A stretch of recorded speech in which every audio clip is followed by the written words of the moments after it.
কার্যক্রম নিষিদ্ধ আওয়ামী লীগের নেতৃত্বে হাসিনাকে রাখা হবে কিনা জানালেন নাসিম।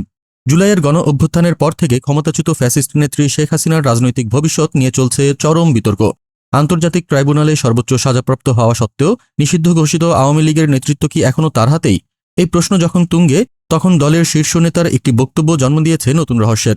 রাজনৈতিক বিশ্লেষকরা বলছেন, এত বড় বিপর্যয়ের পর শেখ হাসিনার আর রাজনীতিতে ফেরা অসম্ভব। তবে মাঠ পর্যায়ের নেতারা এই রায়কে ফরমায়েশি ও রাজনৈতিক উদ্দেশ্য প্রণোদিত আখ্যা দিয়ে উড়িয়ে দিচ্ছেন। দলীয় যুগ্ম সাধারণ সম্পাদক আফম বাহাউদ্দিন নাসিম খোলাসা করলেন তাদের কৌশল।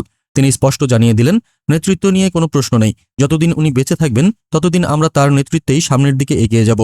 ভারতে বসে নির্দেশনার মাধ্যমে তারা নাকি আবার সংগঠিত হচ্ছেন। একদিকে ভারত সরকারের নীরবতা, অন্যদিকে নেত্রীর চরম সাজা। এমন পরিস্থিতিতেও আওয়ামী লীগ নেতাদের এই চরম নির্ভরতা কি প্রমাণ করে না যে আওয়ামী লীগের মূল শক্তি কোনো গণভিত্তি নয়, বরং অন্য কোনো অদৃশ্য খুঁটি? বিশ্লেষকরা যখন জুলাই আন্দোলনের প্রাণহানির দায় স্বীকার করে হাসিনার সরে দাঁড়ানোর কথা বলছেন, তখন দলের এই ঐক্যবদ্ধ থাকার দাবি কি নতুন কোনো সংঘাতের বীজ বপন করছে না?